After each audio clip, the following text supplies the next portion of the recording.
A little clap for myself. Welcome, everyone, to tonight's Wednesday Night Live show. I am your host, John Truncali. My co-host tonight, Tim, Allie, Sir Charles Gardner, Phillip eventually.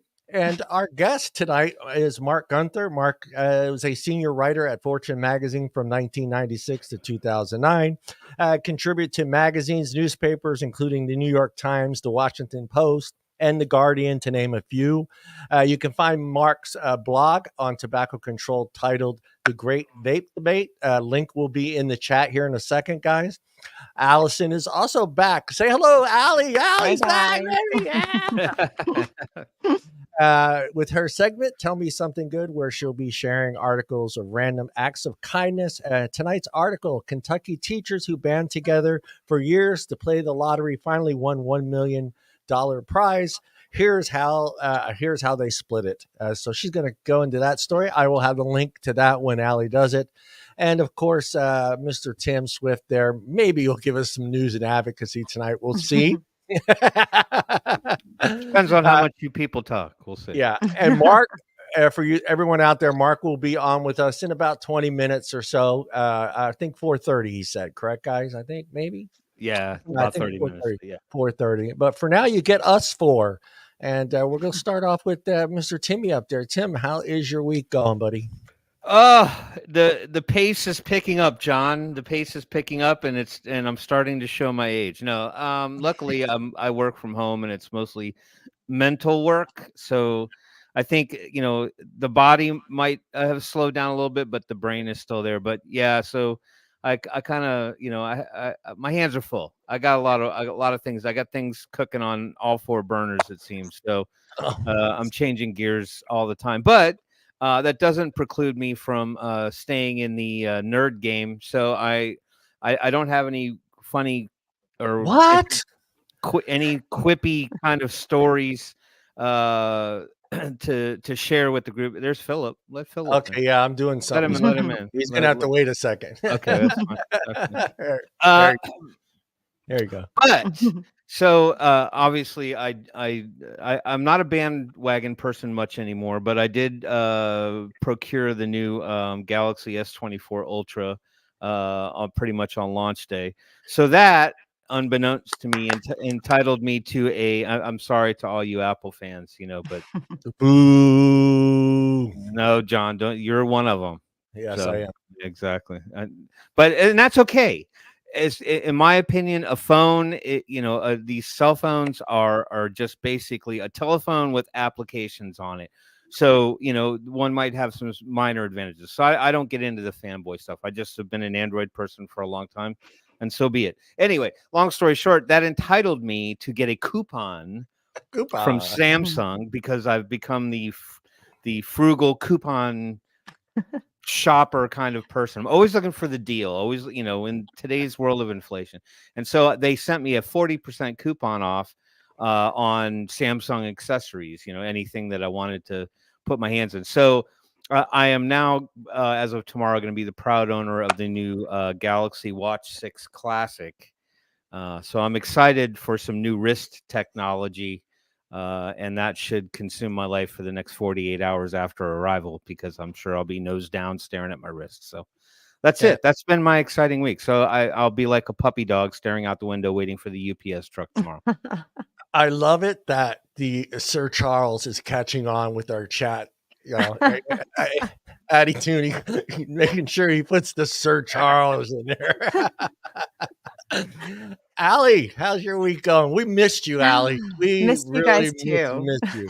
I missed you guys too. Well, between stuff for my son's college, losing internet for a day, having COVID again and going to Vegas for TPE. I've been extremely busy, so I do apologize, but I am back. I mean, I'm back from TPE, my first vape trade show, almost 12 years in the industry, and I didn't know what to expect, but it was pretty great. A lot of excited people, a lot of new disposables.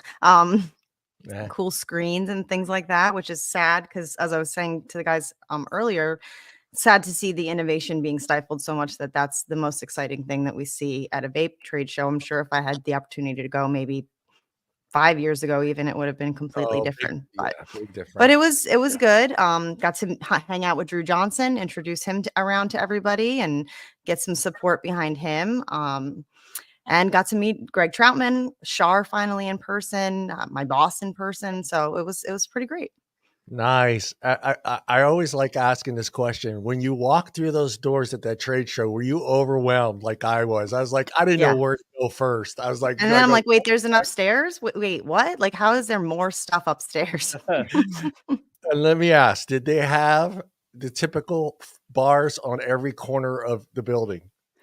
I only saw one bar. Wow. But I was so busy the whole time that I really wasn't drinking because I was kind of working and introducing Drew around. I kind of was like I introduced him to anyone and everyone I could for the first 2 days. He actually ended up going for the third day as well with his wife. Nice. It was great to see him taking an interest.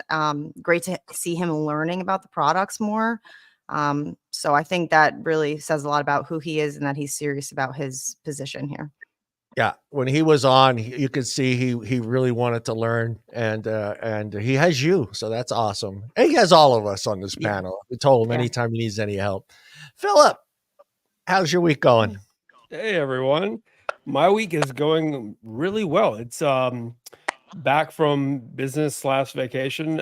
Flew down to meet Deirdre in Fort Lauderdale. Ended up extending our stay thanks to her current position as a infusion specialist, and spent time in Deerfield Beach. Was attacked by a cranky seagull.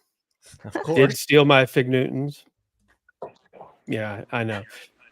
And we took the drive back pretty much all the way to St. Augustine, and really just had a relaxing, a great time, this kind of older sort of, beautiful hotel right across the street from the beach in, near Fort Lauderdale, Deerfield, near Boca. And it was really wonderful. A lot of retired older people there, a lot of people from New York, a lot of people from Brooklyn, some mass action. A lot of my family's from Chelmsford. Hey guys, I know you're watching. And let's just say, relative to some of the trips we've taken down to Florida, this was particularly interesting. I really had a great time. And let me see what else is going on. Well, I still have to speak with our state advocacy group, the Breathe Easier Alliance of Alabama, and see what it is that I can do for them if they're interested in perhaps forming a new board. I'll let you know more about that when I find out more. And that's just about it. Nice. And not coughing, Sir Charles Gardner is with us. Charles, how's your week going, buddy? Charles is waiting for his cue. Here you go, Charles. My whole month, the whole month has been kind of a nightmare of health problems. At this point, I was never tested, but I would assume I probably had COVID at the very beginning of the month.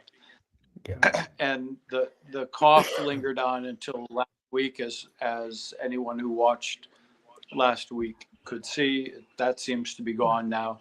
I've had some pulled muscles. I've had like 4 major health problems, but I'm still here. And it's a little after 7 o'clock my time and Allie's time. So I want everybody to understand that you're really cutting into my regular regimen of watching catch and cook videos on YouTube. Number one. Hey, remember what And we sent you? We sent you a boatload of money to be on the show, man. I am rich beyond my wildest dreams. That is true. But so that's one thing taken care of. I'm pondering over two major questions right now, and I want everybody to help me try to resolve this. Now, question number one is the Dune second film going to be as good as the first one? Ooh, because I just watched the trailer and it looks fucking good. Yeah. And it really does. The second question is, when I retire in 3 years, should I move to Mexico? Oh God! As long as you don't try to sneak across the border. Yeah, if you go there, don't try to come back. I'm gonna to his first question. I'm gonna go with my gut on this one, and say that that the percentages of sequels or follow up flicks is very low. Yeah. So I would say it's questionable whether or not it'll be better. The first one cut out like in the middle of the film. It cut out completely in the middle of the story. So this whole story has yet to unfold. And it's the same director. Yeah. All right. Okay. Well, maybe there's a winner there. I'm more concerned about Gladiator 2 if it's going to be any good. That's the one I'm. I didn't even know they were doing. Charles, how did you feel about how it represented the novel? I'm a big fan. So I watched the first film, which was a complete disaster. Then I watched the Sci-Fi Channel series, which was okay. It was pretty good. But the first film is outstanding. And I tend to agree. Say that about many films. Yeah. So I highly recommend it. I love it. The next one is going to have to be pretty long, I would think. Yeah, I don't know. I assumed they were going to stretch it out into 3 films. But it looks like judging by the trailers, it looks like the second one just like roars through the whole end of the story. Makes me a little nervous. I love that book. I read the book when I was in my late teens, and it was long time ago. No, it was like 2 or 3 years ago. But it was just like, wow. It was like I loved that novel. And then I kept reading the subsequent novels, and they got worse and worse and worse, and more boring and more boring. But can confirm. I'm looking forward to that one. But seriously, folks, I'm thinking about moving to Mexico. Really? We'll go into that one, but first we have to have Mr. Timmy there. Timmy, say hello to all our lovely viewers out there. And Tim, here's your music.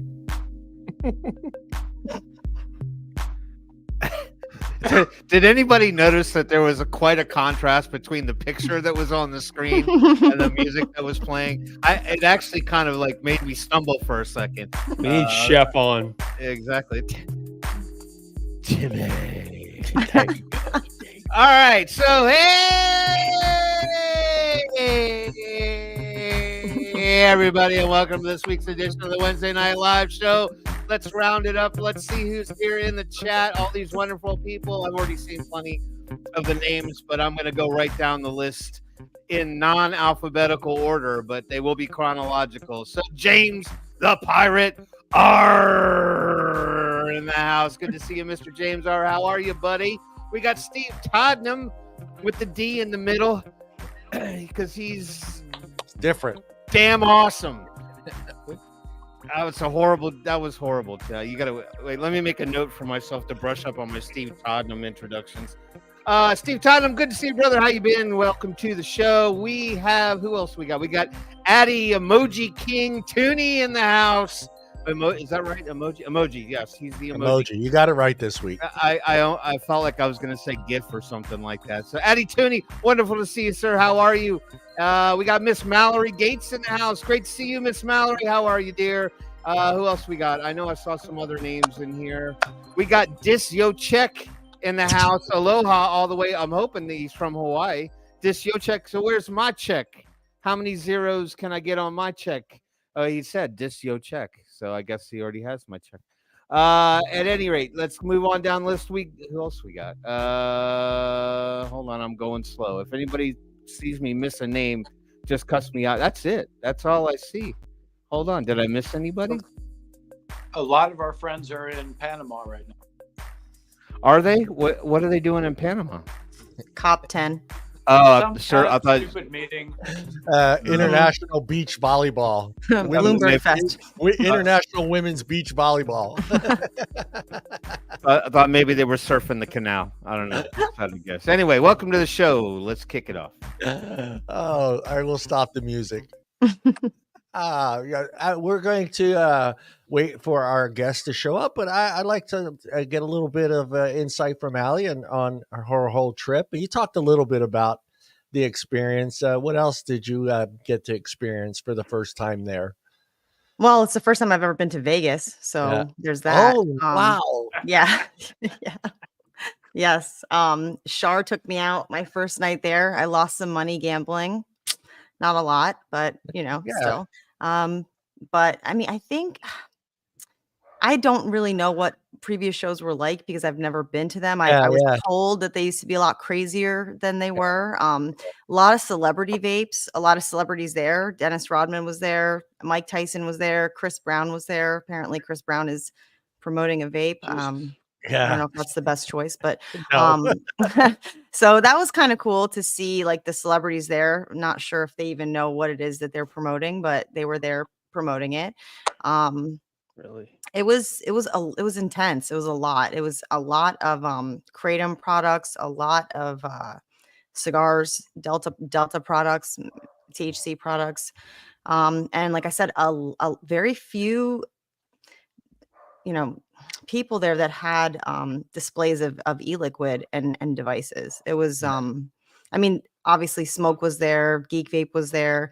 And also like nobody was really giving out like full size samples. Like there was a lot of snus there and like they were like, you can have this one pouch. And I'm like, okay, or you could hit this vape one time. And I'm like, I don't know if I want to buy it by hitting it one time. I got to see like battery life. Although I did get this really cool off stamp device. Oh, cool. Talk about trying to be more environmentally friendly. So you get your vape and then you get your charging pack. And when you, which is kind of also like a fidget spinner. I was messing with this thing the whole time I was there. Yeah. This is how you recharge it. Yeah. This is how you recharge it. So I thought that was kind of cool. Like definitely, some innovation, but just not what I was, I guess, hoping for or expecting so much. Did you see any harm reduction THR stuff? Any boosts on advocacy at all? No, there was some science booths, but there wasn't anybody really. No, not there for harm reduction. No, I can only assume that's because most of us are nonprofit and can't afford to get a booth. Yeah. Well, I would think. I mean, as far as the manufacturers, did you see any of them talking about FDA issues and stuff? Nothing, huh? The manufacturer I work for is heavily involved in advocacy, and I did get to meet some people that's who I was introducing Drew to. People that are focused on that side of it and can get his name out there more. And obviously like. Mainly focusing on big scale distributors in Nevada because he's right there and can help with other things because I know there's an issue with the taxes there as well. Everything comes down to tax. Go ahead, Charles. In one of my previous incarnations, I took a group of Egyptian biotechnologists to the Biotechnology Industry Organization annual meeting for 2 years running. And those things were crazy.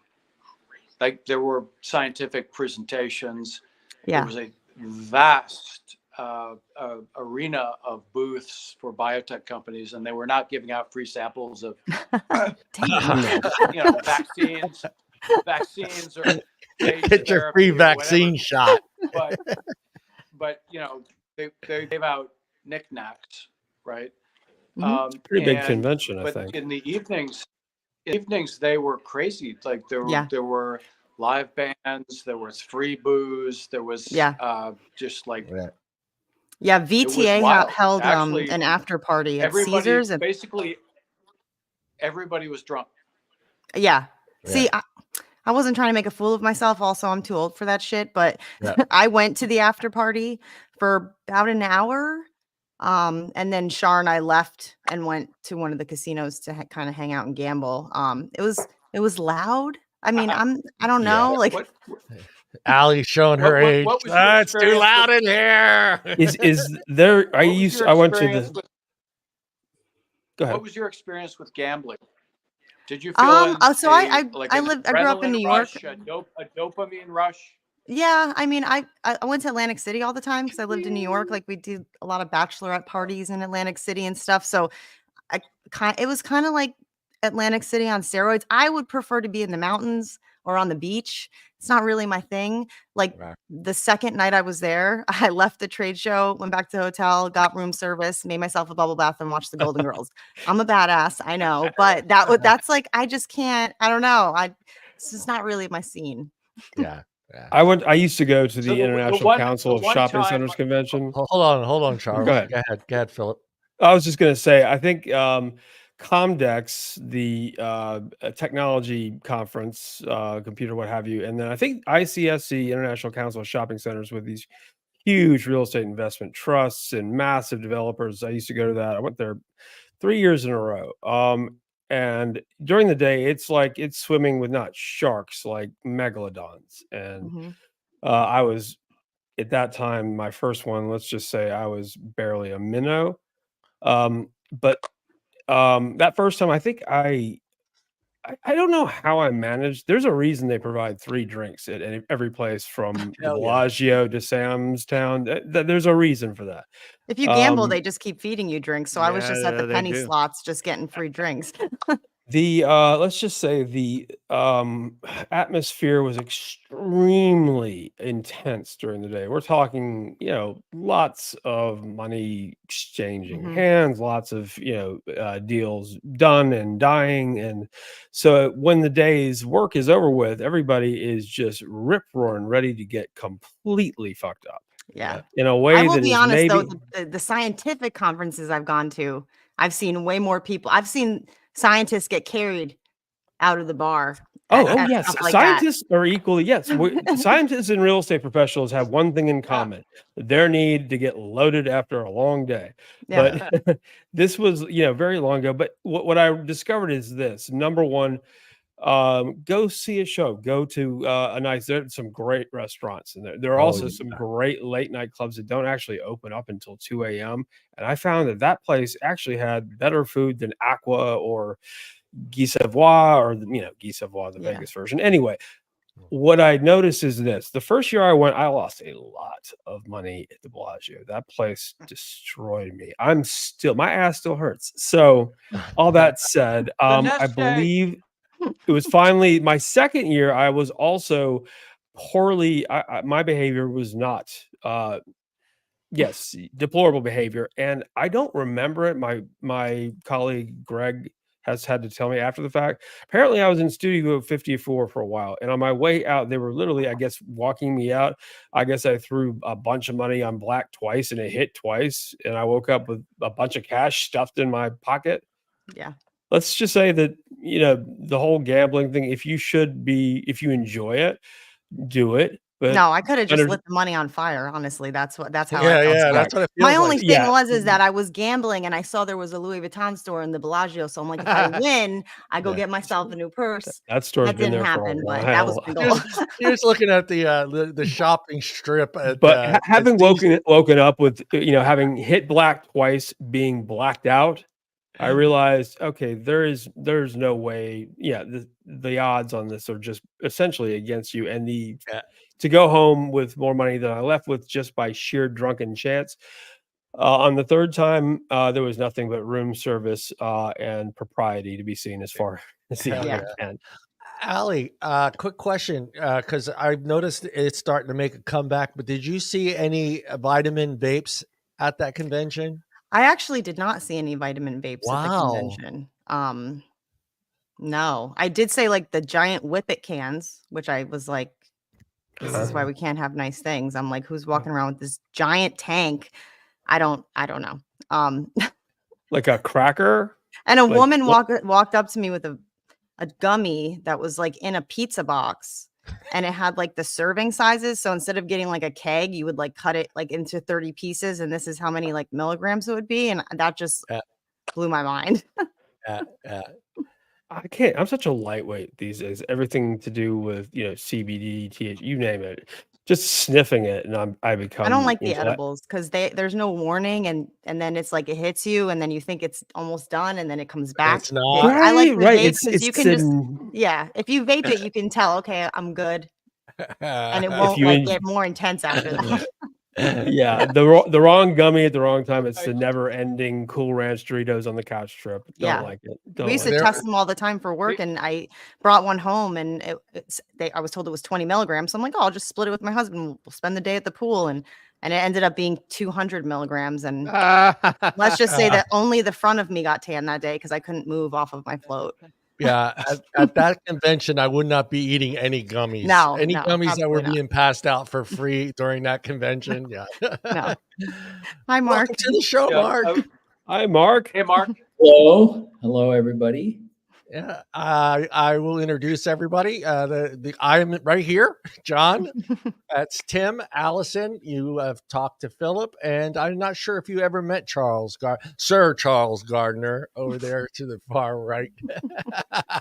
Well, Charles and I go way back, actually. But I don't know, Charles, we have met, right? We've talked many times on the phone, but I think we've met as well. Oh, good. Yes, That makes and I'm one of your great admirers, Mark. Thank I you. think that goes for all of us. Right, You know. right back at you. Yeah. Well, we're glad that you made it to our show. I can't believe we have a real journalist on the show. Real journalist. They don't get any realer. That's what I'm saying. That's what I'm saying. I want to thank Phillip for setting this up. This is great. And this is something I've always wanted to have on the show, is have journalists come on and talk about harm reduction, and whether it's a positive side or a negative side of it, just to get their insights. So we're glad that you're here. And I am going to start you off. And we usually start off with a nice, easy question to get you in the flow. So this one here, you can piss off half this panel and half our viewers out there. So get ready here. Okay. Pineapple on pizza, yes or no, Mark? Oh, definitely no. Yeah! No way. I didn't think your stock could rise any higher, but it just did. It just went out the roof. Easy Went out the roof. I love it. Mark's easy question. Let me get my questions up real quick here for you. I have a bunch of them written down. I've always been intrigued by the path people have taken on deciding their career. So my question for you, Mark, is how old were you when you decided to become a journalist? And was there a specific journalist or article that motivated you to choose this career path? Wow, it's so long ago, I really can't remember. Yeah. And that's true.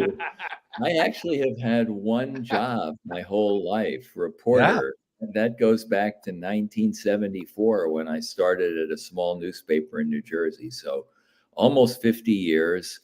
Were you were 10 years old? I wish. I wish. No, I finished college. 72. 73 in about a week and a half. Yes. 3. No, it was the time of Woodward and Bernstein. Watergate, Vietnam War, I was a bit of a rabble rouser as a high school and college student, and thought getting into reporting would be a way to change the world. And I don't know if that's been true, and my politics and ideas have changed radically over the years, but literally I've had one job for the last 50 years, which is reporter. That's Wow. awesome. That's awesome. Fantastic. It shows. And yeah, and I am going to flip it over to Phillip there. Phillip. Oh, I thought you were going with your questions. No, I just Okay. gave my question. Okay. I have a question. You just And mentioned Ringmaster, what is your name? I'm sorry, I missed it. John Truncali. Yeah, Okay, John. thank you. thank you for that. Mark, your writing is if there's one thing that comes to mind when I think of your articles in the Great Vape Debate, they are extremely thorough. You do a remarkable job of presenting both sides of the debate, and it is that in and of itself is very rare, because there are a lot of pro vaping and anti-vaping stories that really do focus on, you know, how bad the other side is misrepresenting, and I thank you for that. But your articles are extensively researched, and they are very compelling. And I think that many of your interests, you just mentioned, you know, psychedelics being at the top of the list, the potential for them to be used as, you know, treatment for any number of traumatic disorders, but also just, you know, things, climate change, important issues, animal cruelty, or animal rights. These are all things that I also happen to take an interest in, and they are, as we all know, vaping being the ultimate polarizing topic these days. I've always found it extremely disappointing when so many, you know, quote, so-called progressives are in favor of, you know, legalizing marijuana, decriminalization of nonviolent, you know, drug offenses, things like that. But when it comes to tobacco harm reduction, in particular nicotine vaping, in a, you know, any nicotine in, you know, Chuck Schumer was a perfect example when he decided that we have a ZIN, the epidemic, nicotine pouches, which it's befuddling to me that all these politicians whom I would have assumed would be in favor of tobacco reduction products are vehemently opposed. When you started writing about vaping and looking into the dollars that are being spent on both sides, how was that received by your friends and colleagues who may not agree with that? Because you, like I said, you have a tendency to write about things that I take an interest with, but it's also decidedly a more progressive slant. So how did your colleagues and friends react to this? Yeah, that's interesting. I live in Bethesda, Maryland, outside of Washington, D.C. It's a very, very blue, heavily Democratic area. Just last night, Monday night, I was with a group of friends, and one of them said, "Oh, people in my generation, oh, I'm worried about my son." His son was about 30. He's eating a little more than he should be. He's drinking a little more than he should be, and he's vaping. And I had to say, well, listen, give up on the vaping part. That's okay. You can worry about the other things. But if he weren't vaping, he would probably be smoking a cigarette. You know, the Democratic Party's predominantly anti-vaping stance is really a surprise to me, because, as I think most of you know, the people who can most benefit from supporting vaping tend to be adult smokers, people from marginalized groups, Native Americans, LGBTQ people, people with a variety of mental, emotional health issues. And you would think these would be people who the Democrats traditionally cared about. But I think, and I haven't quite written this explicitly, I've certainly mentioned it a few times, but I think vaping really highlights sort of the class divisions in the United States. Absolutely. You know, there are Democrats who may be progressive, but they come from fundamentally the upper class or the middle class. they're more concerned about the teenage kids in suburban high schools or private schools who may or may not be vaping for, 6 months, a year, trying it out, than they are about the lower socioeconomic income group of smokers. I mean, I think Ken Warner, who's a lawyer and a former dean of the School of Public Health at Michigan, said to me, most of us, meaning those of us who live in well-to-do Democratic enclaves like Bethesda or Ann Arbor, Michigan, or, probably the Upper East Side or Upper West Side of New York, where I assume Chuck Schumer spends his time, we really don't get into contact with smokers. We don't know or remember that smoking is still a tremendous cause of unnecessary disease and death in the US. And so I think I don't want to jump into Michael Bloomberg right away, but I think even someone like Michael, no, let's not go there, but just a quick aside, I don't know if this is true, so this is just labeled this as pure speculation, but I think one of the reasons that Michael Bloomberg got involved in his vaping crusade is that a nephew or a niece or a cousin or the son or child of a friend had a vaping problem, and that was, that set him off. And I guess the answer is what we're seeing is a Democratic Party that is more concerned with its donor class and its college educated supporters than it is for the more working class or poor LGBT, Native American, the whole list, folks who really stand to benefit from this. And it's scandalous. That's all I can say. It really is scandalous. It Timmy, speaks volumes. Thank you, Mark.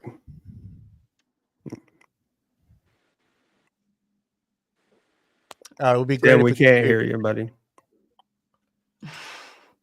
I'm sparing people from 2 miniature dachshunds who have speech impediments that come in the form of a bark. So, no. So Mark, my question could be kind of a trailer off of what you just spoke to. So, I mean, I don't know. I mean, I'm 55, so I've been on this planet for a little while now. Probably not as involved in politics in my past as it seems to be more prevalent in our lives now, ever more than ever before. So being that it seems from the outside looking in, or being involved from a consumer advocate perspective, on many topics, we live in what appears to be a black and white world, right? So I mean, there's a right and there's a wrong, and then you can flip that on its lid, and then the other side is inherently right and the other side is inherently wrong. But my question was, why do you feel like as a progressive society, a Western culture, why is it so difficult, outside of maybe some of the obvious answers, that we can't seem to find a place where both sides can come together and find some common ground in the middle? Because to that point, and I won't elongate the question much more, but I'm saying is vapors ourselves, right? People who have a dog in the fight. We don't want kids vaping either. So we share the same, interest as the people who want to take it away because of the kids, but we're trying to preserve it for the adults. So my question was just that. Why can't we find a place to come to the table and work together? It's really a great question. It's in a way, it's the question, because you're quite right. I think everyone knows what the smart, science-based public policy on this would be, and it would be to take whatever steps we can to keep tobacco products of all kinds out of the hands of people under 21. I think I might even warn people under 25 to be careful about the use of nicotine products, because there's at least some evidence that it affects the adolescent brain, although I think that evidence is pretty sketchy. But let's just say under 21. And then the second part of the policy would be make any form of an alternative to combustible cigarettes as available as possible to smokers and other adults who choose not to smoke, and also explain to them the benefits. That's really important. Communicate the fact that vaping is safer than smoking. So if you can switch, we encourage you to switch. So the question is, why can't that policy, which I think most sensible people would accept, be sold to Congress, the public, so-called public interest groups, and everybody else? All I've done is restate your question, because I don't have a great answer other than to say that people get very locked into their positions. And I'm now talking about the anti-vaping side. They also, there are people who like to tell other people what to do. I think we've all met people like that in our lives. I don't particularly like those people, nor do I ever want to become one of those people, but it's an instinct. It's an instinct. I have a friend who constantly says to me when I'm trying to, in some way, influence anyone else's behavior, but particularly hers, she says, "You do you, whatever floats your boat, but I'm going to do me." Yeah. And that's a great way to move through the world. But there are a lot of people who think they know better and want to tell other people what to do. And then the third factor, aside from the stuckness and the sort of arrogance of people who think they know better, is the financial incentives are very strong for, there we go, beautiful. Are very, the campaign for tobacco-free kids, and not so much Truth Initiative, because they're operating off an endowment, but particularly Campaign for Tobacco-Free Kids, Heart Association, Cancer Society, Lung Association. They're getting money from, the anti-vaping czar, Michael Bloomberg. And it's sad, but I think that has to have an influence. Sure. Yeah. But you're right. The answer, quote unquote, the way to settle this debate is no mystery. I mean, I'll just make a quick aside. I've been working this week on a story about animal rights activists and the chicken industry. And they can find some common ground about creating better welfare conditions for chickens. But in the end, the animal rights folks want to shut down the chicken industry and get everybody to eat plants. And you're never going to come up with enough common ground to solve that problem. But in this world of vaping and smoking, I do believe there's a large middle ground where you could get people to agree, particularly political people. You're not going to win over Stan Glantz. You're not going to win over probably the people running Tobacco-Free Kids or Truth. But there should be a way to win over the congressional staffers, the congressmen, the senators, by getting politically organized, raising money, getting into those offices and presenting them with some of the facts. That may be a little naive on my part, but I have not covered Congress, but I certainly covered state legislatures for a long time earlier in my career. And a lot of the people in those places are well-meaning and open-minded. I think the problem is there hasn't been the money on the harm reduction side to build the kind of movement and organizations that would get you more listened to by those people. Yeah. Yeah. I agree. Allie.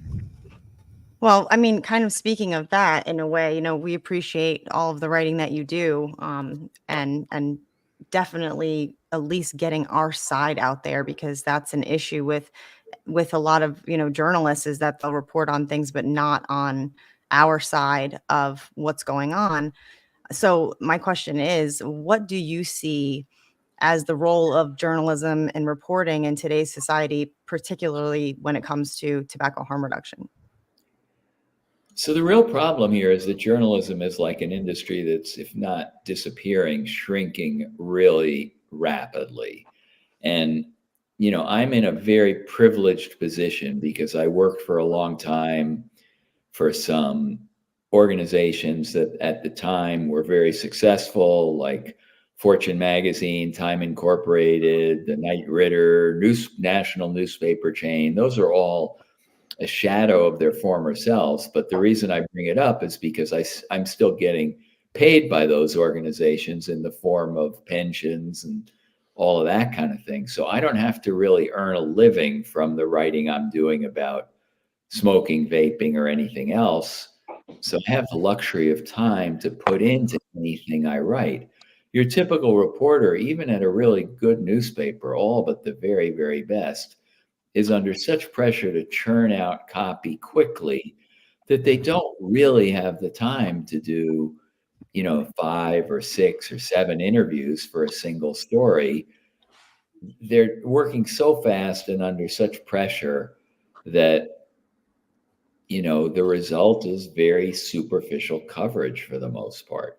I don't think you find, well, to the extent there's any coverage in publications that have longer lead times and, more space, I don't think the vaping coverage has been terrible. I don't think you see terrible articles about vaping in, I don't know, any of the magazines really, so to speak, but it's the daily newspapers and the websites where people are in a big hurry, and that they're doing a very, very poor job, which is not to make excuses, because I think the industry, particularly in the form of, I guess it's the American Vapor Association, has done a terrific job of trying to hold reporters and their editors accountable, giving them all the information they would need to do a more balanced or more fair or even more accurate job. That's the least you'd be able to expect. Yeah. And somewhat shockingly, I find that, reporters have not responded in a way to that you would hope they would. I mean, organizations like the AP, the New York Times, the Washington Post, NPR, I don't understand what's going on there, because they really should be doing better. I have no insight. I have a quick follow-up question to that. But talking about reporters, is it just not the sexy story? Is it the editors, or is it the actual owners of these magazines and newspapers that are forcing their hands to write certain things? Don't think it's the owners. I mean, I wouldn't expect like Bloomberg Business Week to lead the way on this, but I don't think it's the owners. I think it's fundamentally laziness, or having to be in a hurry, because the truth of it is, although it's a hard story to tell, because there's a lot of history and background, science and politics that have to be squeezed in, it really is kind of a sexy story in the sense that it's scandalous, right? I always thought so. Yeah. FDA and CDC and so-called public interest groups that are taking actions that pretty clearly appear to be causing people terrible harm. I mean, I think about the work of some of the academics who looked at the effect of vaping restrictions on cigarette sales. In places like Massachusetts, I think there's been some work done in Minnesota, and forgive me, I can't even remember. There's a young woman at Yale. Abigail Friedman. Thank you. You guys are better. Yeah, that's the problem when you get old. You just can't get. But yeah, she's done a great job, and Alex, there's another guy. Anyway, 2 or 3 people have done really good economic studies, and what they've basically shown is that all the efforts by the CDC, FDA, Bloomberg, and his NGOs to make it harder to access vapes have led to increases in smoking of combustible cigarettes. Now, if that's not a sexy story, Right. I don't know. Mm-hmm. I don't know. I still have I sort of dip in and out of this topic, but I still think I still want to do one more, at least really big story, basically saying the legacy of Michael Bloomberg has been tainted by the fact that he has funded a crusade that has essentially led to the sickness and disease of certainly thousands, if not tens of thousands of Americans. That's a demonstrable claim. Yeah. Yeah. Yeah. I don't know why the New York Times Magazine or New York Magazine or the Atlantic or the New Yorker don't assign one of their own people to take a look at this. Yeah. Yeah. Sir Charles Gardner. Hold on. I have to always put Charles's overlay up there. Sir Charles Gardner.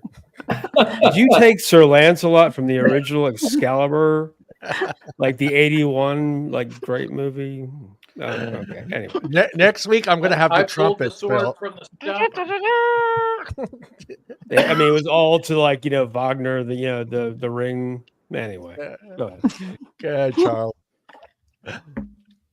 Mark, you might remember from our previous sessions that my original goal when I moved to Washington, D.C., and I started working on the Hill, was to become a science journalist.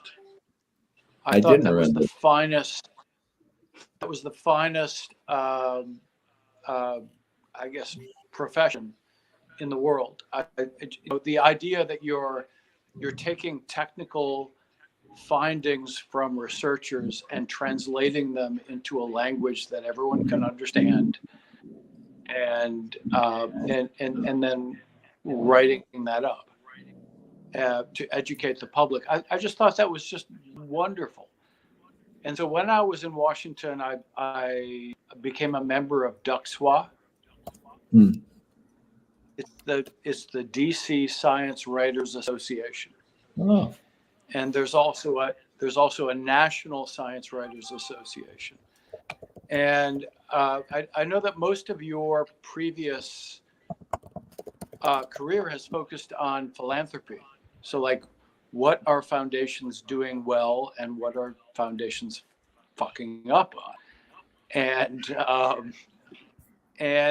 that's an incredibly interesting topic, because we have 60,000 family foundations in the United States, right? And so like, what the hell are they doing?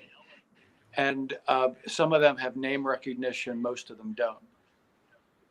But when you shift into the field of tobacco harm reduction or nicotine harm reduction, you're shifting into a field of science writing and health writing. And I don't know if there's an equivalent professional society or whatever for health writers, but there probably is. I just don't know of it. And they're all off the mark. I mean, I have to say that, but those are now your peers. So can you find a way to help people who are informed ex-smokers to speak to those audiences, to educate them? Yeah. So I don't really, I haven't really worked full time for a news organization for some years. I certainly don't think of myself as a science writer. That's the hard part of all this for me. I actually spent the longest stint of my career as a reporter was really spent as a business writer at Fortune. The philanthropy angle came later. I don't really have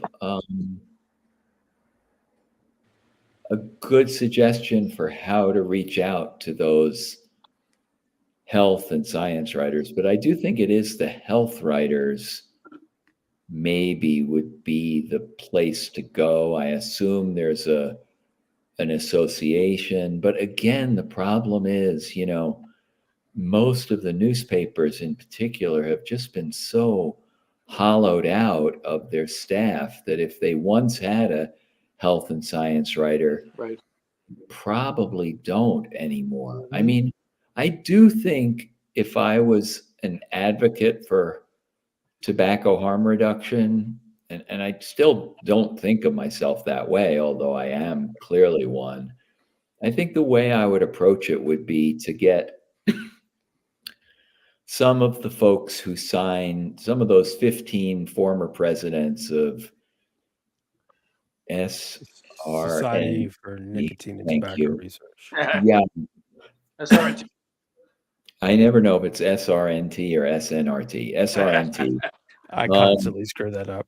To get some of those people who have great credibility to try to sit down with the key, even if it's on Zoom, with the key health and science writers at the top 3 to 5 media outlets, because everyone else is going to generally take their cue from there. I mean, one thing that really turned me around when I first started looking at this, the person who suggested that I look at this topic was Ethan Nadelman, who I had met through some other reporting, had quite a lot of respect for it, just because those of you who know him know Ethan instantly generates respect when you meet him. He's a great talker and a smart guy. But what really led me to believe that he was onto something was a piece that's now probably at least 5 years old from Science, really prestigious journal, signed by if I'm remembering correctly, the deans of public health at NYU. I think Cheryl Helton signed it. Emory, an eminent harm reduction person who had worked in AIDS. I think maybe Ken Warner was on there. David Abrams, I think, was on there. The point was, these were like really serious scientists. All they really cared about was public health. And they said, essentially, more politely than this, what Bloomberg and the prohibitionists do is unbalanced and is likely to lead to more harm than good. So it was like my trust in that group of people that led me to say, oh, this is really interesting. A big foundation led by a famous person is being challenged by people who have no skin in the game. This is not like a vape industry association. So I think that's what influences reporters, when you have trusted people saying something that they, either didn't think was true or didn't know anything about, but is a story. And I think it would be hard, frankly, for the New York Times, NPR, Washington Post, if 2 or 3 of these former deans of public health or former heads of SRNT said, we really think you're missing a story on tobacco harm reduction, and it's costing thousands of deaths a year. It's not a trivial story. It's an important story. Can we talk to you? I don't know. I mean, you can talk to the editorial boards, you could talk to the health editor, but I honestly think, as much as I admire the work that the harm reduction advocates are doing, whether it's Charles, you, or Greg Conley, or Jim McCarthy. Allie up there, Allie. Yeah. Jim McDonald. All of you. You're welcome, everyone. Don't leave anybody out. But people will say, oh, they are just the industry, or, oh, they are just ideologues. If it's Allie, what's your affiliation again? I'm the vice president of AVM. Oh, you are AVM. Okay. Yeah. Yeah. So you're going to be discussing, but even the folks from like Competitive Enterprise Institute or Heritage, they're going to be seen as ideologues. No one is going to think of, Ken Warner or, Cheryl Helton or any of the other, again, I'm so bad on names. But those folks are not ideologues. They're people who've devoted their lives in most cases to trying to eliminate the harm from combustible cigarette smoking. They have just impeccable credentials. And I think that's the approach one would take to the elite media. And then my theory, but who knows, is that would then spread elsewhere. Maybe throw USA Today in that game. Although I don't know, does anyone read USA Today anymore? I mean, I don't. You know, you're not in a hotel room or on a plane. I can't think of a good reason to. Yeah, the internet has wiped out my fondest memory of seeing my dad sitting at the table reading an actual newspaper and drinking a cup of coffee. I think the only time I've ever seen anyone anymore read USA Today is when some poor soul at the airport who could only find one rag in the shop. You know? Or, the guy that found it sitting on the seat next to him. Yeah, you know, it's funny. I was waiting on my car to be ready in the waiting room, and I couldn't. There was no newspaper to be found, but they had a semi-recent edition of Reason magazine. Oh wow, we like Reason. And well, let's just say that there are things about the old school, like Atlanta Chronicle or something like that. Some of those I miss that, but I have to say there's something to be said for having Reason, right next to Reason has done the VW merch. Yeah, they've done an amazing job. In particular, Jacob, both Jacobs. So guy. There's just so much misinformation. How old was the issue? So much misinformation. It was the year in review issue with the best covers of the year of all different magazines. I want to say it was maybe 9 months.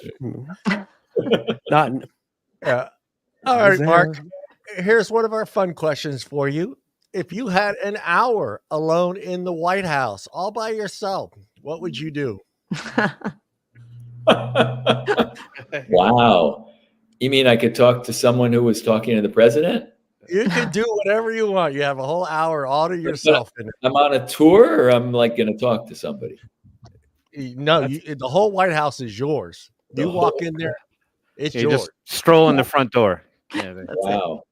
I guess I would, because I don't have expertise on anything else, I would probably take about half the time to talk about maybe 20 minutes on tobacco harm reduction, 20 minutes on psychedelics, and 20 minutes on drug policy in general.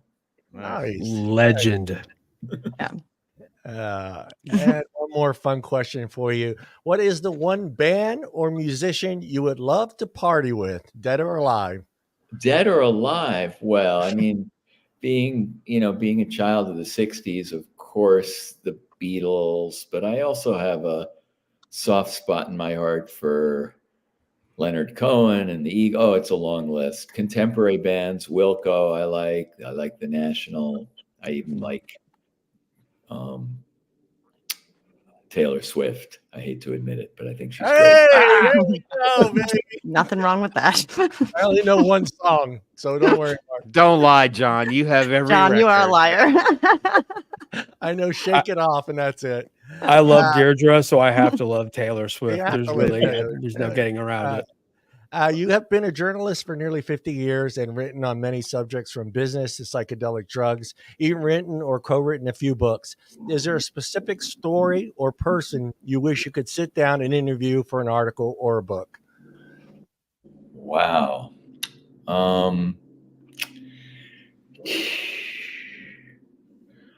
You've seen a lot of people in 50 years, so. Yeah, I have. I guess, even though my politics are much farther to the right, I would love to sit down with Barack Obama, because I was just an admirer of him for his style and his brain, even though I don't agree with him anymore on a lot of things.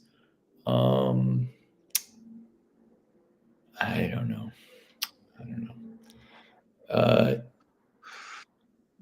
Maybe some baseball players. Oh, nice. Nice. Name one. Name one of them. I'm a Washington Nationals fan, so I have a soft spot in my heart for Juan Soto, Max Scherzer, Sean Doolittle. You have a Nationals fan up there in the middle too. Oh, cool. Yeah.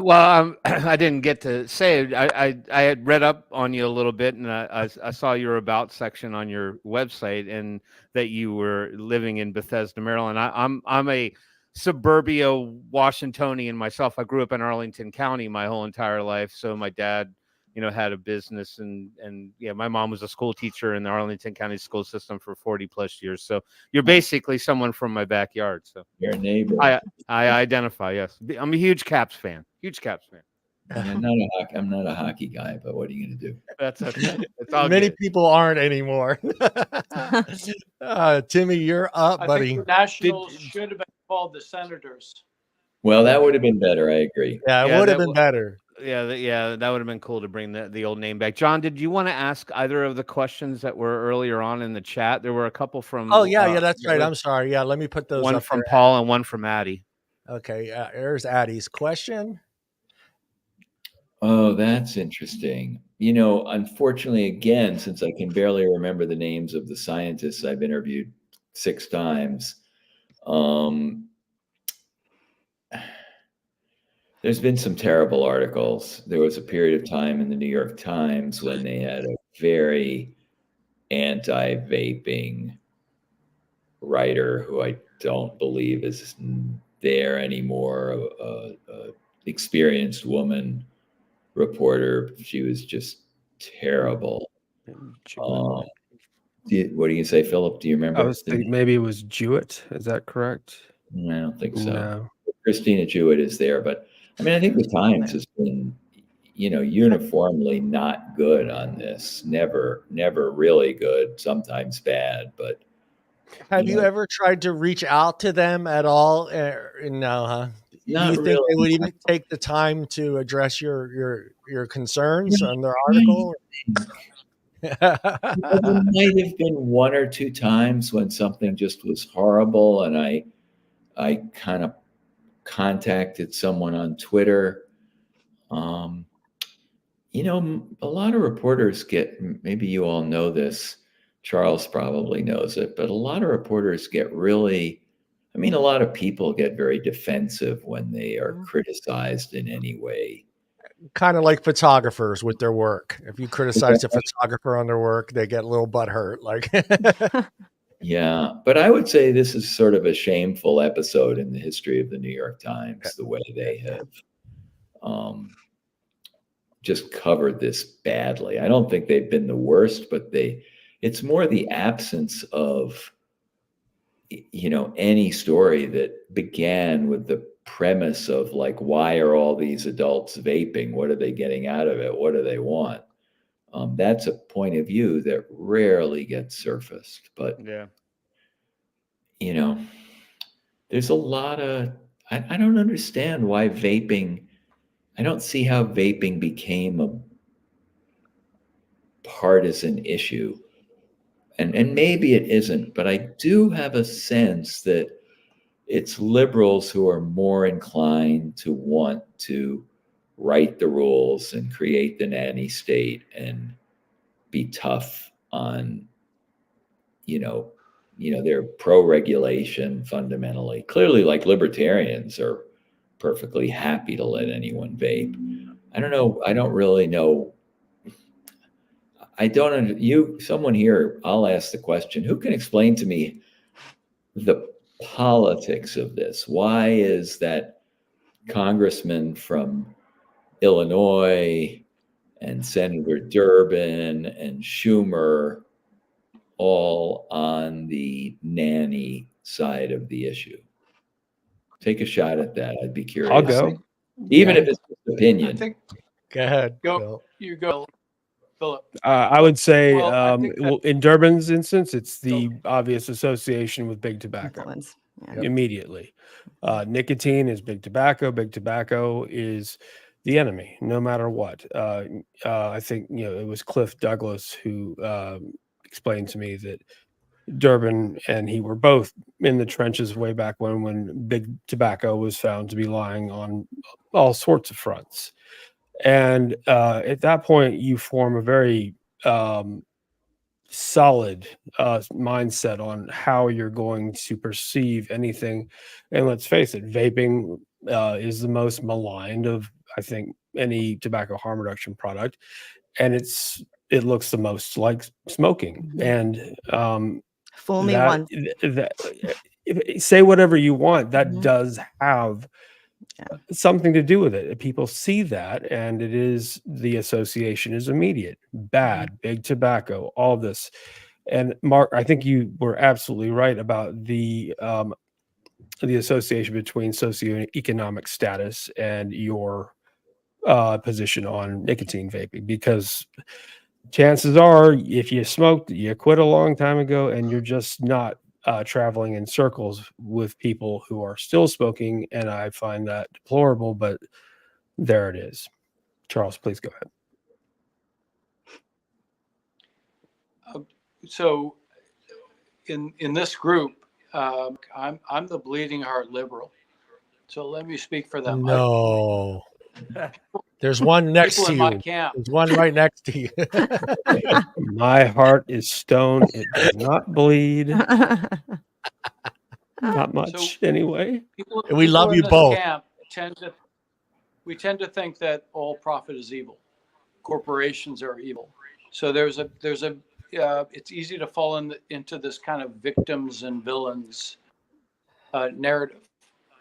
That's part of it. But it is a puzzle. It's still a puzzle to me why liberals tend to support harm reduction with illicit drugs. That would be like safe needle exchange programs and safe injection sites and methadone, and not see the contradiction of rejecting nicotine harm reduction. That's still a puzzle, but we have to just like put that into the background of the fact that tobacco companies are just so evil. They're so demonized, they're so evil that pretty much anything, like if there's a sense, we've all heard this before, but if there was an asteroid headed toward the Earth and a big tobacco company discovered a way to divert the asteroid, people in tobacco control would be saying no, you can't And do they would that. come out pro asteroid. Yeah. Mhm. Yeah, but big tobacco would want to put a banner on that asteroid that said RJ Reynolds on it. So as it's coming, they would get some advertising out of it. Mark, you put it succinct. I'm very much not in favor of big tobacco. In fact, most of our community, Mark, who have quit smoking with safer nicotine alternatives, we don't really like big tobacco. According to my social media surveys, which are not scientific, we don't really like them very much. In fact, it's kind of troubling that the 23 products that the FDA has approved so far as appropriate for the protection of public health are all made by big tobacco companies. And it's like that's the very companies we're trying to get away from. Yeah. Not to mention that they're in flavors that most adults don't use, and they're devices that most adults don't use. It's an absolute puzzle what FDA is doing, and claiming that it's for the protection of public health. But there is the in the there's kind of a hardcore old school vapors community. These are the people who've been doing like do-it-yourself stuff for more than 10 years. Yeah. And it's a minority. It's very definitely a minority of the number of adults who are vaping now. But they're very vocal and they're very knowledgeable. And it's kind of, most of them don't really like big tobacco. So it's like we're being forced. If you're gonna continue to vape, you're gonna have to use a big tobacco company product. That's part of the direction we're going. Except for the fact that you know what percentage of the vaping market is held by those 23 products. It's got to be quite small, right? They're outdated products as well. I mean, outdated. Yeah, they're like I mean, it's Model all G. isn't it all essentially a gray market today? yes. Pretty much. Yeah. Yeah, thanks to the FDA, that's what it Pretty is, much, because there's no I think other option. Yeah, I think the states that are putting on the What's bigger interesting fight is that with these the issues. latest Hold on, Charles. Don't make me the mute you. latest numbers. I think it's. I have to Yeah, say this. go ahead. Finish. The latest numbers show that the number of cigarettes sold in the United States dropped by 8% last year. Wow, It's like that's great. a stunning drop. And according to Altria's numbers, and you know, it's an evil big tobacco company, so you can't trust them. But most of that, well, half of that drop was due to illicit disposable vape products. That's why they're trying to pass PMTA registry bills in every state, So, because they want to. So the obvious move is get those illicit vapes that help people transition away from smoking, get them off the market. They seem completely to protect unable cigarette sales. They don't seem able to do that, though, do they, Philip? They don't, and it's because, well, a couple of things. They have a old, outdated product that no one wants to buy. No. And The regulators, the government doesn't seem to be able to do anything to control the gray market, the illicit market, whatever you want to call it, right? outside, no. Outside of a few really terrible busts and vape shops that are helping people quit, no, they're really not being able to do much. But there is a very troubling push by the companies Altria, Reynolds, who do have products that have been authorized by the FDA to get rid of the products that are most popular among adults. And I have to say that my mother, who is still smoking on occasion, has never, I've never seen such a reduction in her smoking since disposables became really high quality and available most everywhere. It's the tobacco flavored, outdated micro USB products out there that she despises. And it's really it's heart-wrenching to see people who are on both. You know, for example, there are a couple of people who work for Altria who are very well spoken and are in favor of, you know, authorizing more of these products. And at the same time, they will say, well, we need to get these dangerous illicit products off the market. And well, it's a little bit hard to swallow for me.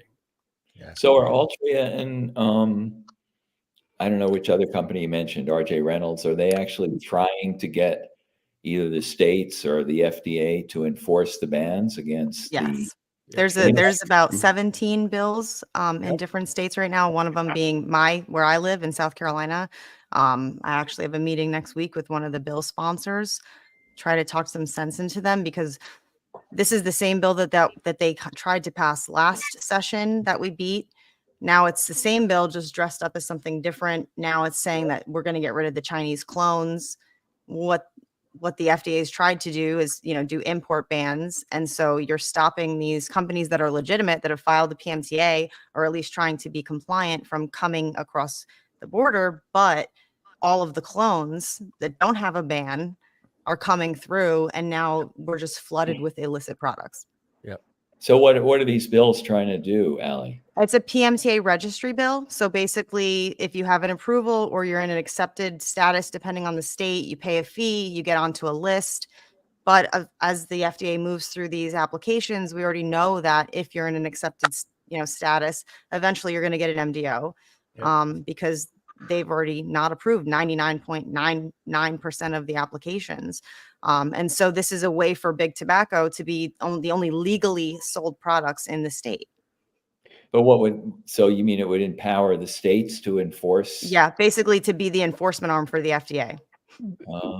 Right. I think that would actually make it more or less mandatory that they follow through with whatever enforcement based on who has a PMTA. Essentially, it would take the rule of FDA, and that would put it in the hands of the state. Right. Make it essentially a violation of state law to sell these products, and then someone can complain to their local police force, and they're going to go and take these things Well, off. they'd have like enforcement teams that would do that would come in and inspect shops and things like that are registered, and then you have all of these new vape shops that have popped up everywhere, and they're not registered with anyone, so they're just kind of flying under the radar selling bootleg products. And this is the mess that we're in, and why good reputable shops are losing money and having to close. I think what it does more than anything is it takes the power or decision out of the hands of the states, and it gives them essentially a list of companies that are authorized, none being anything other than big tobacco, and it makes them, yes, the states no longer have the authority to keep or do whatever. It's all essentially mandated by the FDA and Center for Tobacco Products. Is there any evidence that And ultimately, oh, go ahead, Charles. oh, no, ultimately, as far as I can see, the end result is to protect cigarette sales, to protect sales of big tobacco's main cash cow, which is still cigarettes. Right. And manufacturing cigarettes is like manufacturing money. It's like money. It is the markup on cigarettes. The margin on cigarettes is huge. And is there evidence that the big tobacco companies are supporting or proposing or pushing these bills in any way? I mean, their name is not on the bill, but once you inform these people that that's who's pushing the bill, that's typically how you get the bills thrown out, which is what helped us last session. But it's clear to us that, big tobacco has deep pockets, and they're just going to keep coming at us every session. And it's like, how long can you fight, and how much money do you have to fight to hire lobbyists every time when you're a non-for-profit organization that's now trying to help people in all of these states? And I assume we're probably going to see bills like this in most of the states by the end of the year. By the end of the year. All right. Our next question comes from our good friend. I love doing that to him. He's not here, but he's cursing you out right now. he's cussing me all the way out from Australia. I'm sorry, Paul. I'll take it off. Please. Please. For all of our unwell right now. God help me. Okay. What is your take on the Australian prescription model? And do you think it will fail? So I don't have firsthand knowledge. The very little that I've heard is that, I mean, there's a fundamental problem, which is if you try to ban something or make it extremely hard to obtain something that people want, you are unlikely to be successful. So I don't imagine that requiring people to get a prescription to get a vape is going to shut down the ability of people to find vapes anywhere, Australia or anywhere else. I mean, I don't know. I mean, it just feels sort of so self-evident to me. There are how many states now that have legalized marijuana? How many have prohibited it? Do you really believe that people in the states that have prohibited it can't get access to marijuana? Come on. Right. We don't have to go back to prohibition to see whether bans work or not. They don't. Right. And of course, the Valley was, in my opinion, a result of prohibition. Absolutely. In many ways. Timmy. Yeah. So going just kind of on the subject that where you kind of stopped, Mark, was with regard to prohibition. I think the collective agreement here and within the vaping community, even with a large contingent out of the vaping, prohibition doesn't work at all. Historically, it has never been a success. So why do you think it is that legislators and the anti-THR advocates, they turn a blind eye to the unintended consequences of their mission statements? I mean, they're not out on the street pounding, saying, "Hey, we don't want vaping to be, accessible to kids, but we want adults." I mean, they're like, just let's get rid of it. It's worse than smoking.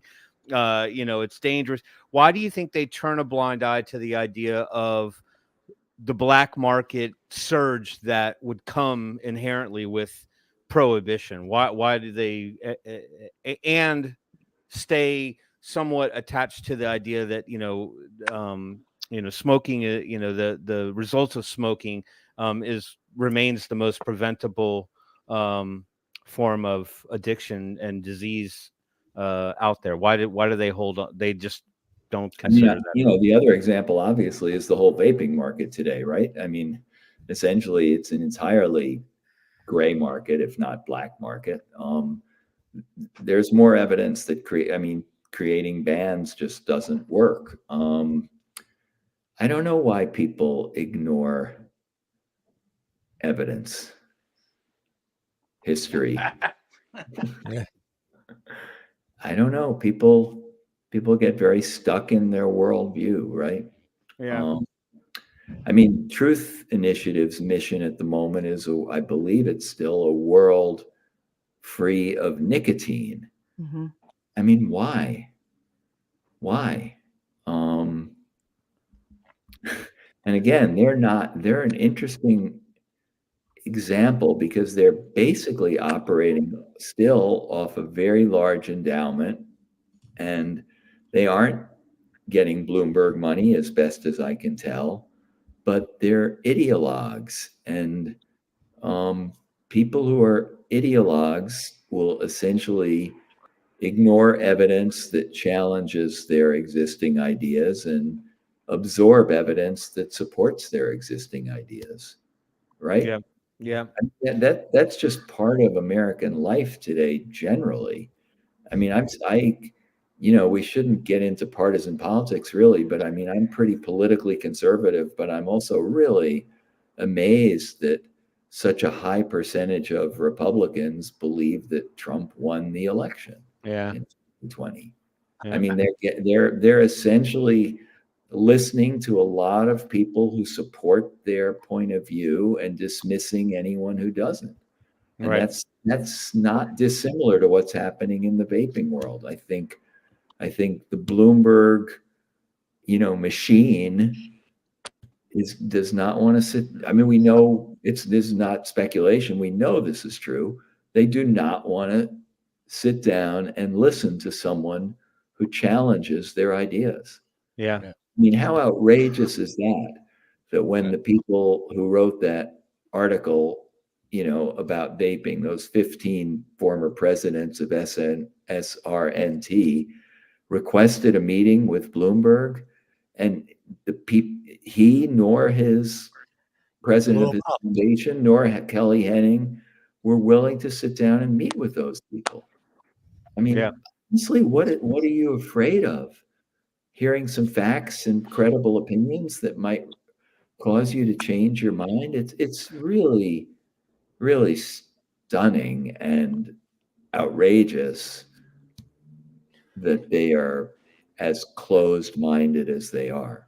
Well, we talked about this before on the show, but do you feel he has an understanding of this community, of this industry whatsoever? Or we know that someone's talking in his ear, but he's got to see there's people out there fighting this issue and people wanting him to come down and sit down and have a conversation with him.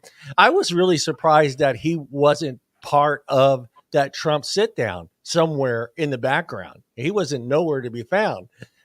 For someone that has invested millions upon millions of dollars, I figured he would be there or at least be invited to sit down with the industry and Trump at that meeting. Well, I don't know. I don't think he has a relationship with Trump, so that, for Trump. Well, of course he does. He doesn't have one. Everything's personal, so Trump's not going to invite him. But I think I thought for a while, maybe it's just Matt Myers whispering in Bloomberg's ear, and he doesn't really know what's going on or pay much attention. But I have subsequently come to believe that it's Bloomberg who's speaking for Bloomberg and making up his own mind. It's not a lot of money for him. When you have even a few $1 billion, a $300 or $400 million investment is not huge. I mean, I see this question up here. I couldn't agree more. What is the true motivation between these efforts? But remember, this is a man of, you know, incalculable arrogance. You have to start with that.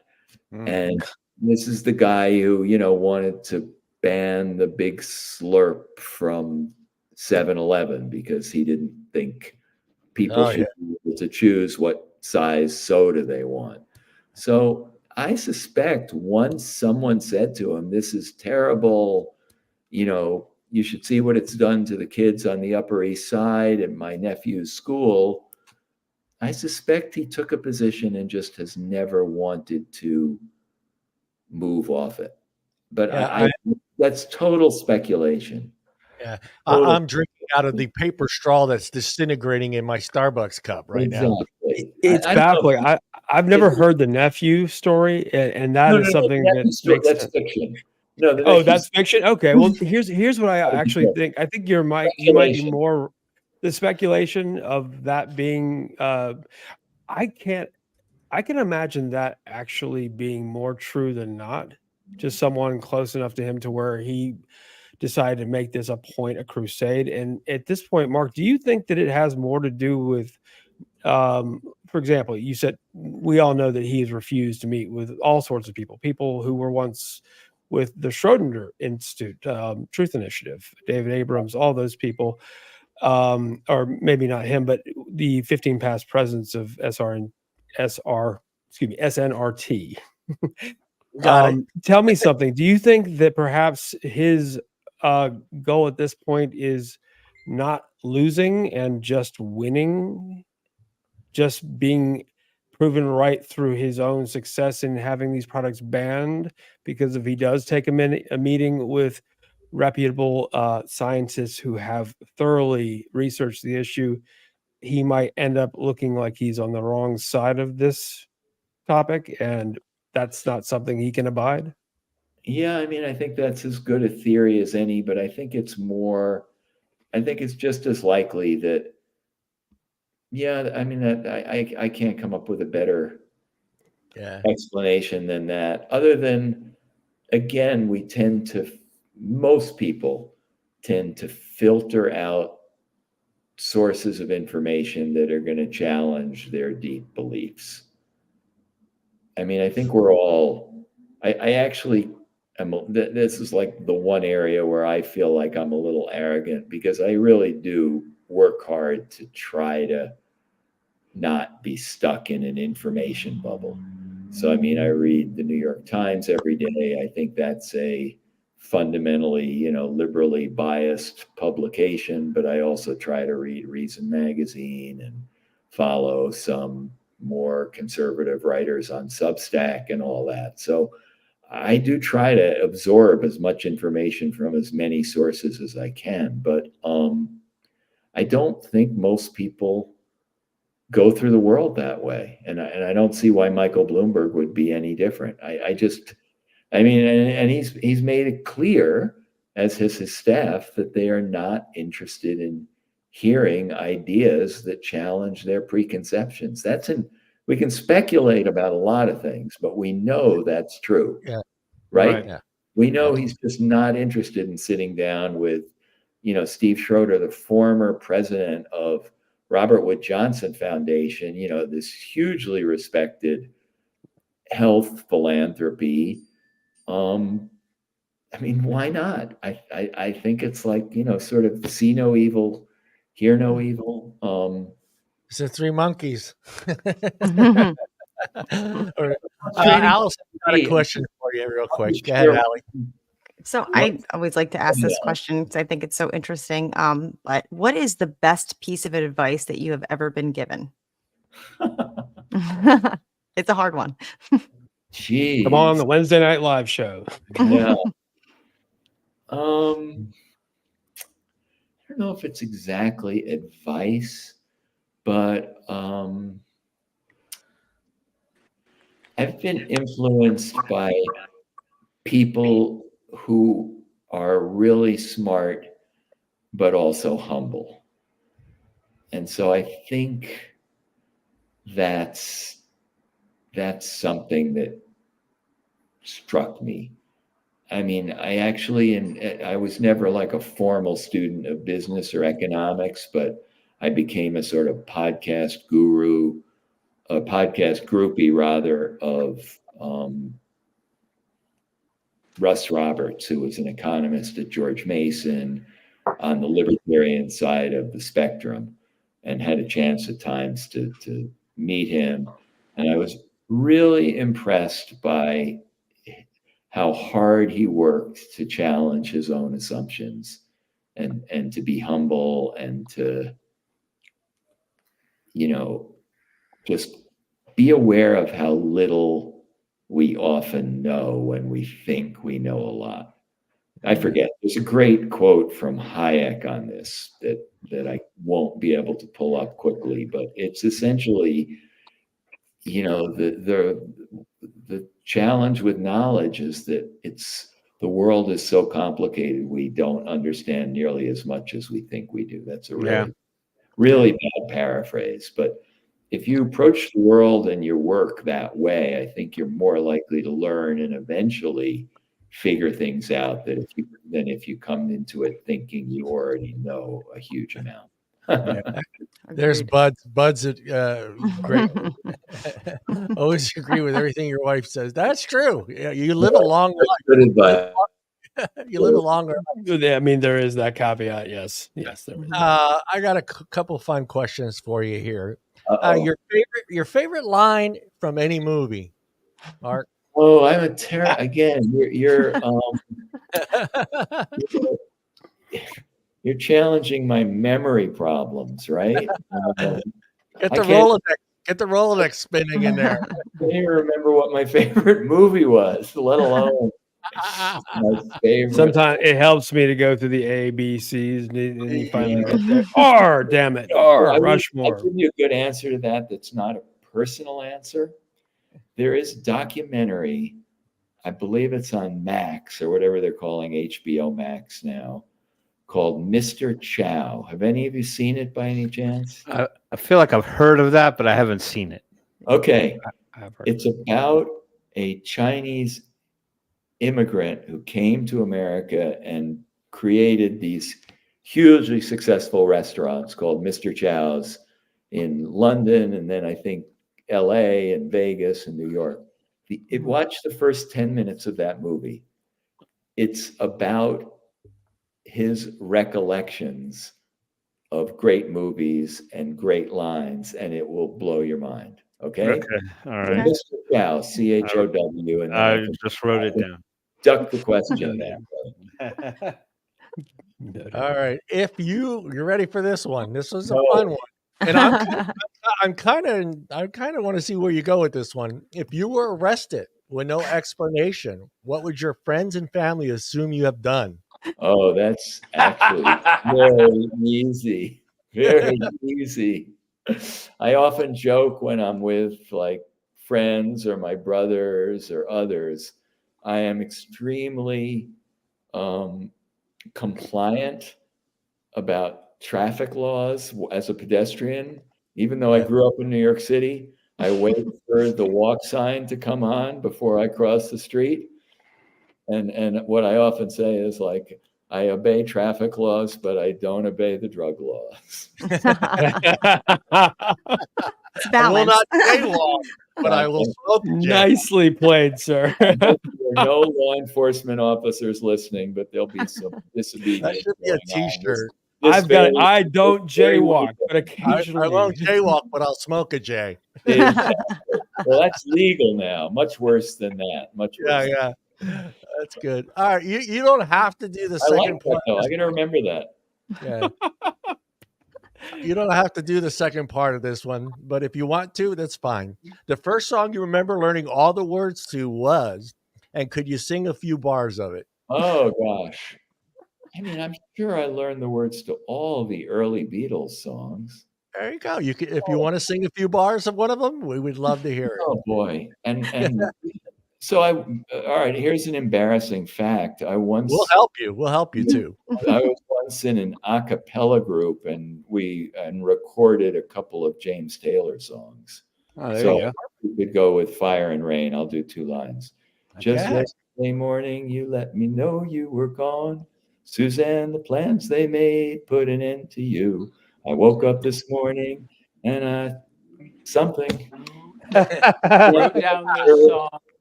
Just can't remember something. There you go. Perfect Who to place. send it to. Nice. Who to send Nice. it to. Thank you, Charles. There you Pitch go. Very author. good, very Well good. done. That was And now I'm going to phenomenal. swing you He back to wrote that. Sir Charles.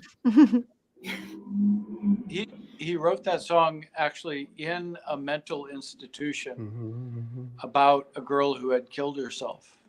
I didn't know Just- that. Wow, Just that just got dark. on a light note. I didn't know Yeah. I didn't know he was in treatment at any time. Yes, right. He had a heavy drug use problem, Huh.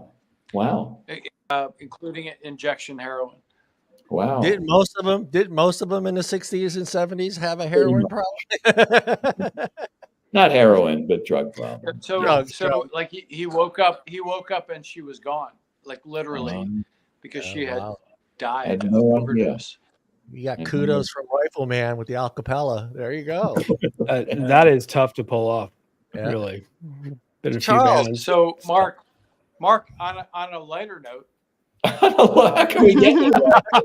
way to bring the show down, I'm Charles. going to go get a joint right now to get through the rest Yeah. of the I'm depressed now. I It's legal. absolutely, Mark. We don't discriminate. I'm with you. I love that song. I thought you were going to say Mark, you love marijuana. Go ahead. over the past, Mark, everything I'm about to say is easily fact checked from CDC survey data. It's all true. It's all I could help any senator or their staff find the hyperlinks to the CDC documents that prove this. And this is what's just truly puzzling me. Over the past 10 years,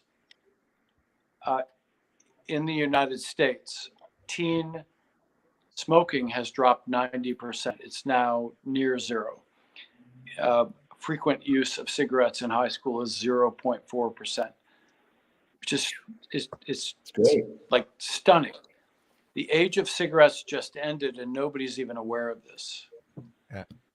And teens tend to become young adults, and young adults tend to become adults aged 25 to 34, and then they become middle-aged and so on. The age of cigarettes has 130 years of the dominance of cigarettes just is wiped out, and nobody knows this. Over the past 10 years, the number of young adults smoking cigarettes dropped 75%. In fact, among all US adults, the age group with the steepest rate of smoking decline is young adults.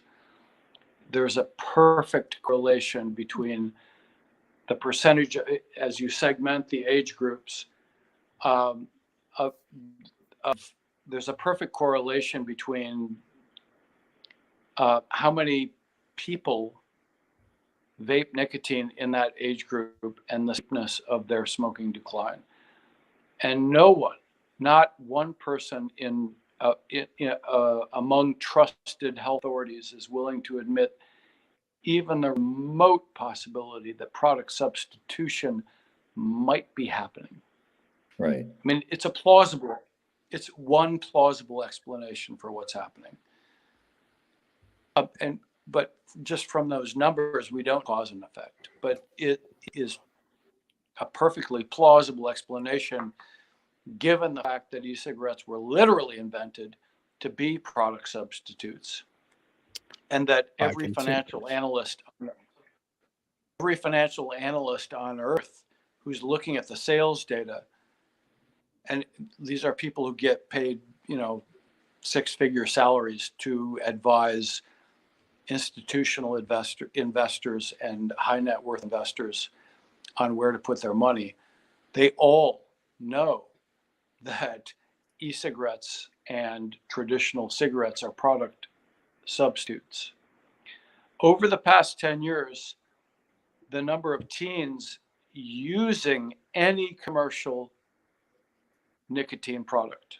And we get this from CDC National Youth Tobacco Survey data, where they have a measure they call any tobacco product. And within that, they include nicotine vapes and nicotine pouches, basically everything that delivers nicotine that is not a medical nicotine product like patches or gum. Has that dropped 36% over the past 10 years. So so teen nicotine use is lower now than it was 10 years ago. It's 61% lower than it was 2 decades ago. Oh. It's a lot lower than it was in the 1990s when teen smoking had skyrocketed for some reason nobody understands. It's a lot lower than it was in the 80s and 70s. So it is an inescapable and inconvenient truth that teen nicotine use is lower today than it has been at any time in the past 50 years. And no one knows that. It is perfectly provable from the CDC survey data and NIH survey data. Before 1999, you have to go to the NIH National Institute on Drug Abuse Monitoring the Future survey. But you can get that back to 1975. You know, we all remember, Mark, we're of a certain age. When we were in high school, a lot of high schools had designated smoking zones outside, right? And the kids would smoke with the teachers, right? And the legal age to purchase tobacco products was 16 before 1992. I don't have a proper question here, but when public perception, I'm sorry. Everybody has their shortcomings, right? Public I love perception Charles. is so. Stay with. When public perception is so wildly different from objective reality, what are we supposed to do with that? I mean, I thought we were saying a while ago that the smokers have been forgotten. And maybe that's partly because there are so many fewer of them, because you don't see teenagers smoking. You don't see people in their 20s typically smoking. Yeah. So I'm not sure. I think part of the problem actually is that people think smoking has gone way down. They're correct in thinking that. And therefore, they've decided that the remaining smokers, and it's a big number, of course, still, are not deserving of our support or attention. So I'm not sure telling people that we're solving the smoking problem is a strategy you'd want to pursue. I think what you'd want to pursue is a strategy of saying, we've made a huge amount of progress on smoking, and let's now finish the job by making these harm reduction products more widely available and telling people about their benefits. So I want to just, Phillip, I don't know how much time I signed up for, but it's 8:45 here where I live, and I haven't had dinner yet, and my stomach is crumbling. So no problem. Can I leave you with a quote and a request? You bet. Please. Okay. Here's the quote. This is that Hayek quote that I was looking for before. I love this. He said, "The curious task of economics is to demonstrate to men how little they really know about what they imagine they can design." Perfect for the prohibitionists. They think they can design some kind of utopia where everyone, has kale for breakfast, lunch, and dinner. That is literally would keep me up all night if I can't forget about that before I go to bed. You can't. And that economics tells you can't. Economics tells you when there is demand for something, there will be supply for that thing. And it will always be so. It's not a deep, complicated concept. So just plaster. Econometricians have really taken over where tobacco control has really failed miserably, really. Exactly. And then I do have a point, which is I would like to dive back into this topic, and you all can find my email, but it's just my name, marc.gunther@gmail. Any of you, anyone listening or any of you, tell me what you think the most interesting or important untold story in this arena is. Maybe, Allie, it's about these bills you're talking about. Maybe it's just about the utter failure of the FTC to create, to do anything in terms of creating a legal market. Just what's something out there, an angle that hasn't been pursued. So I would love to hear that, because I would like to, dive right back. And everybody watching, you can find all of Marc's links in the header, and it'll take you to his website, and you can find his blog there as well. His Twitter account is on there. I think I've got all your social media stuff linked on there. So one really fast, fun question before you go. Last one, I promise you. Has something to say. I want to know this one. The first poster on your wall as a teenager was? Oh boy. It might be a poster that I literally have just ordered from my apartment, which was, I didn't go to Woodstock, but I always regretted it. So I had the Woodstock poster up on my wall. Just found one online and I ordered it. So it's, I have the original Woodstock album. I have the original Woodstock album. Yeah.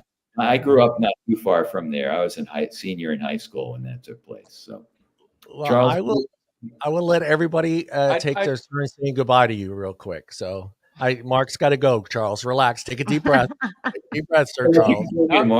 I just want to quickly point out, the only person who's been coughing here is the one who doesn't vape.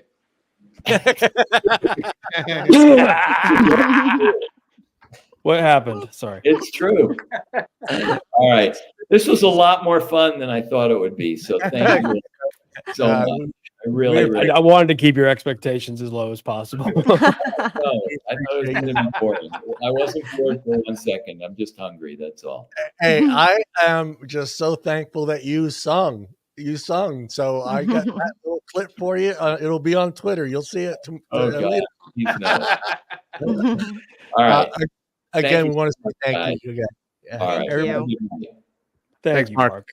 Hi, Marc. All right, and I want to play a quick clip because I'm very proud of this man, and I am very proud to call him a paisan. And I'm going to play this clip right here. Share screen, John.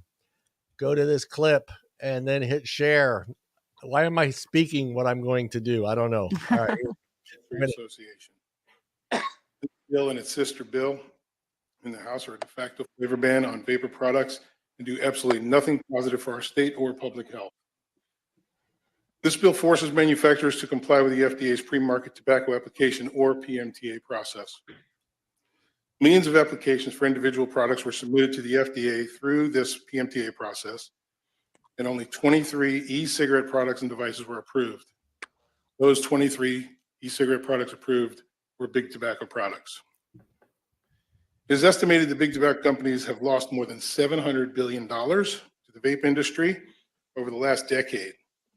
Because of this, big tobacco themselves have been trying to get into the vape business.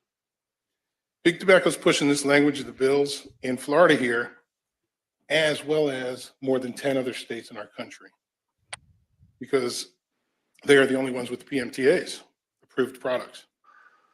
This bill is essentially a flavor ban on nicotine vape devices.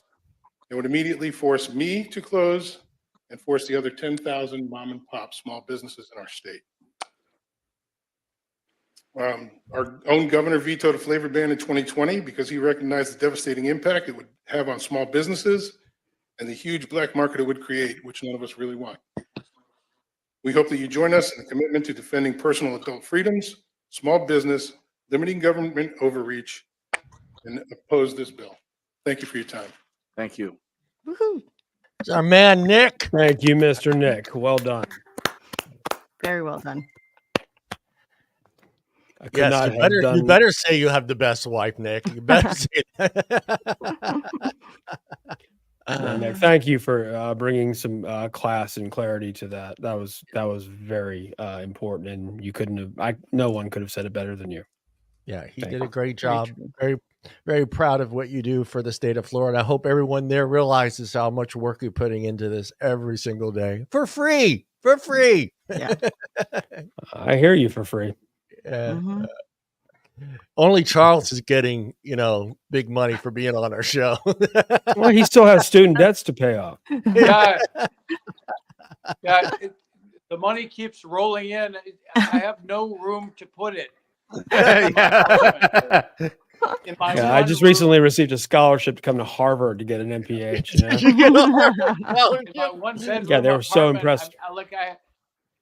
I need a broom to sweep it all up. It's just a mess. What was Just the drug cartel guy that was putting all the money in those walls in the sheetrock? So this way he had it. There you go. Just rip all your sheetrock out and use all that stacks of money for installation. All that Wednesday night live cash. All that Wednesday night live. Great idea.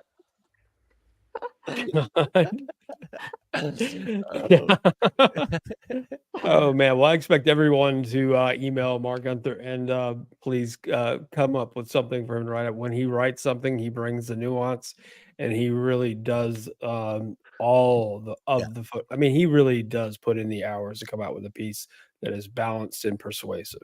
Yeah. And like I said, everything is in there. His articles that he's written, his website, his Twitter account, his Facebook, his LinkedIn, Medium, blog, everything is in there. All links to everything social media that Marc is involved in is on there for you guys. Anything else you guys want to add before we head? I got 4 minutes. No, well, I was just going to say with regard to Marc, I think what's important for people to do is to read his blogs, read his op-eds, his because they're researched writings, and so he's not just speaking from a position of opinion. He's actually informing you at the same time, and I think it's voices like his that are important to share with people maybe outside your circle if there are people who fall into the critical thinker box, and they could be either heavily attached to mainstream media as their primary information source, or they could be more on the critical thinker side and willing to hear both sides of a story as opposed to getting sort of a myopic stream of information. So what he writes is carries a lot of weight. I think you can all see why I wanted to have him on the show. Yeah, it was great having him. Yeah. We get some more journalists on here. That's my goal. Is to I just want them to come on and share where they got their information. That's all. We're not going to heckle them. We're not going to name call them. We're not going to make them feel so small that they hate themselves for being on this show. We just want to hear why you chose to write this article, where you got your information, and that's all. That's all. And I think that's something a journalist should be able to share with his viewers, correct? If it's Matt from AP News, I can't make any promises about the not making him cry parts. He hurt me. He hurt me deep, man. Yeah. Cut me. Well, to get him to come on this show, I'm going to need lots of this. Charles, we need a loan from the money we sent you. Charles, I do need, if I could have my $5 back from this month, I sure would appreciate it. Because St. Augustine is not Actually, that's my beer money. You're cutting in. beer money. Yeah, this stuff is not great, but expensive. And well, I like to look like I live in the style I'm accustomed to. I have to say, I found all the smokers that all the people that are still smoking. Guess where they are? Southern Florida. And guess what's happening? Every time that we decide to put together a ridiculous ad campaign to dissuade teens from vaping, they don't buy it.